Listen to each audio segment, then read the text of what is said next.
I'm May Tramada. I write for the upcoming. I want to start off with David. Every new season, of course, incorporates different issues. As we know, this is a TV series about game and the game industry and making a game. It incorporates real life, kind of like, issues that crop up in the game industry, whether it's AI in the creative process or inappropriate content creation within the game by the players.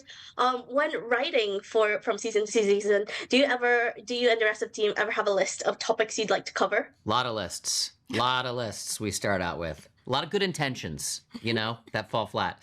No, we always, we have Ubisoft produce the show, and they're really good at coming in the beginning and kind of updating us on what the culture in that world looks like right now. What are the struggles? What are the successes? What's profitable? What's not? And so we try to, they're very, everything's fair game, very transparent about what's going on in the industry and want us to poke fun or do whatever stories that will serve. So that's always our starting point, as well as our own ideas. Obviously, we try to tell stories that are bigger than just in the gaming world, that a lot of companies, a lot of people are dealing with the fear of AI. How do you negotiate it, using efficiency of AI, but also not replacing jobs, whatever, all of those different things. And we even take it to the extent that we have Rachel and David in front of a committee to defend their actions. So we try to have some fun with it always. And speaking of the creative aspects, I love that you both worked behind the scenes for episode 2 of this season. With you, Charlotte, directing for the first time for the series, and David, you having written the script. It's arguably one of my favorite episodes, along with the murder mystery one.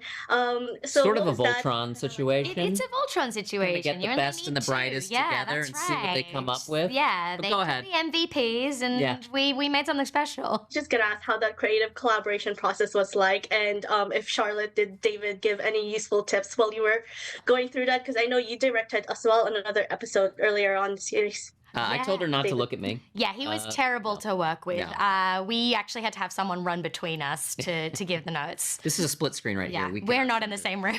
No, we had a great collaboration, and Charlotte brought, as an actor, especially when an actor directs, it is fun to see what point of view they bring to all the other characters, and she was able to shed light on even my own, something I wrote, and sort of brought a new point of view to, like, well, David here actually, and was educating me about my own character, and I was like, good point. Yeah, I mean, I knew that, but I have to say, when I was assigned that script, when I read it for the first time, knowing I was going to direct it, I really, because it's always a bit nerve-wracking to do something that you haven't done before. So obviously, I had a bit of nervous energy going into this, but after I saw that it was such a David-centric episode, I was honestly relieved, because I just knew all you have to do is put a camera on this man and people are gonna laugh.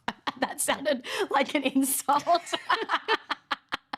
I mean, you're funny. Yeah, I think we all get it. And I really want to ask this before I leave. We just have a minute left. As a Filipino myself, I love seeing the representation on screen more and more these days. Magandang umaga. How does it feel like bringing that, not just the Filipino side of yourself, but also the Australian side of yourself into Poppy's character?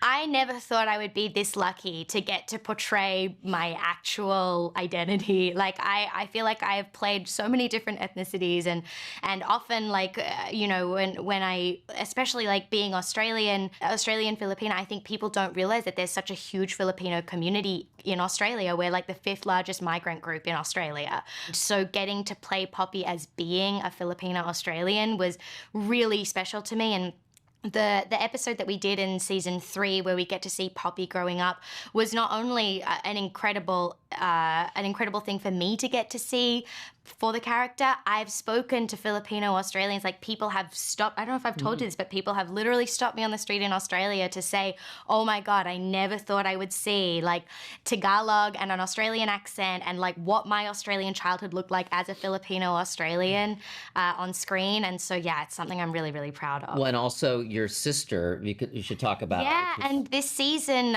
we get to meet Poppy's sister for the first time, and she's played by one of my close friends, Natasha Lubordizzo, and we were just like having so much fun on set and talking about the fact that it's probably the first time we've ever seen two Asian Australians on the same show at the same time, speaking in our own accents, representing our communities. It was really special to get to do that. Thank you so much. Thanks for answering me. You're welcome. Thanks so much. Thank you. Thanks, Salamat bye. po.